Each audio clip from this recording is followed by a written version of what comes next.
uNabi-ke ngiyamgxeka ucoach Nabi ngokudliwa kwe-Chiefs nge-weekend. Futhi uma uthi ucoach Nabi uyaqhubeka nongawaqapheli kanje ama-details. I-Chiefs ngeke ize iwine leya final yange-weekend.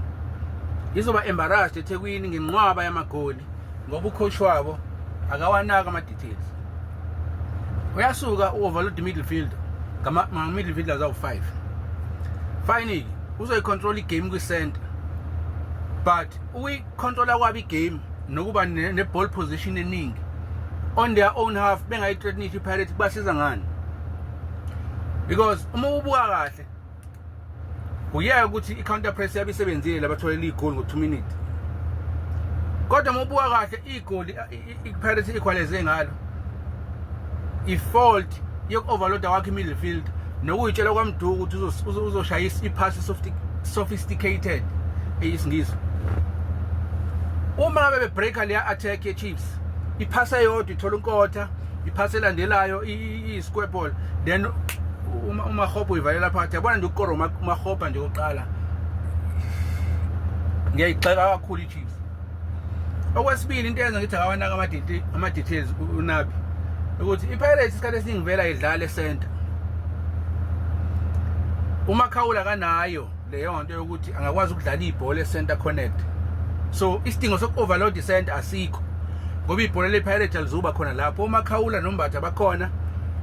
uMbatha sebenza box to box ukuthi u-attack ama-second ball uma ngabe leya front 3 noma leya front 4 ihluleka ucreate ama-space ukuthi iyikorele yona then uMbatha uzoqhamuka ezosupport ama-second ball.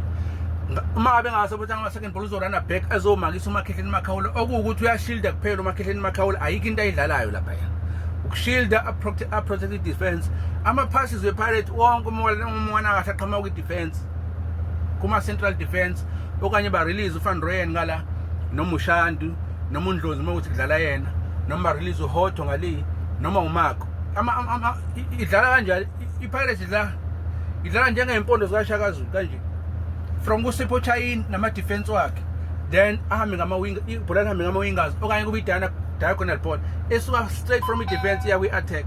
And ne-detail leyo ukuthi bakhipha uTito bakhipha uDlamini bese basilotha uMfukeni ku-number 10 enye i-coaching detail engazi uma uyiqaphelile kwiwa kwi-final ngoba ukusosa uMfukeni kwi-winger umfake e-center kwenza umuntu oshaya u2 noma oyi-right back lapha kwi-Chiefs athole i-freedom so much nge-first half ukuthi azakhohlwa ukuthi une-responsibility yokumaka.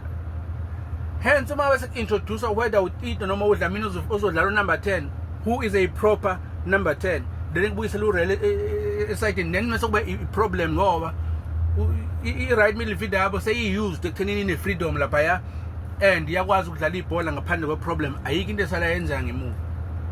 uNabi lezo zinto kufanele ayiqaphele ngoba njengoba siya kwi-final lawa magoli acisha angena amaningi azongena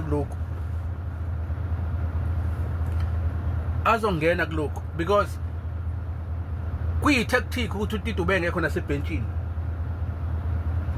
kuyi-tactic ukuthi uTehofa Mabasa akadlalanga. Lezo zinto nami ukuthi akayiqapheli futhi ngoba ubuya sengathi izinto akayiqapheli ubona nje izinto zongase ziyi-surprise lapha egroundini uzokhawateka kakhulu.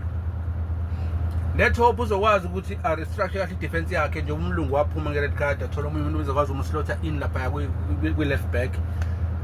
Futhi umuntu ozokwazi ukuhlala lapha yakwazi ukucontain uMuhankota because umeke wahluleka yilokho then kuzoba i-problem kuzoba i-disaster kuzoba i-massacre kuzoba into engakazi yenzeke emlandweni webhola le-South Africa kwi-final kudlala iSoweto derby okuyi-Chiefs ne-Pirates i-country la idivide khona kawu-2.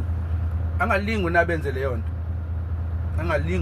nto ziyamabhakabhaka impela kodwa i-Chiefs siyathanda ukuyibona idlala kahle futhi siyathanda ukuthi ingabi namaphutha obvious abonana na-18 esingalazi ibhola. Sibonge, congratulations kwi-Pirates kodwa sikakhohlwa ukuthi badliwa i-Pyramid lapho sabadinelwe nje until bawine nge-weekend lesiya kuyona then mhlawumbe kuzoke kudwi kancane kodwa kwamanje sisasukiwe ukuthi badliwa i-Pyramid.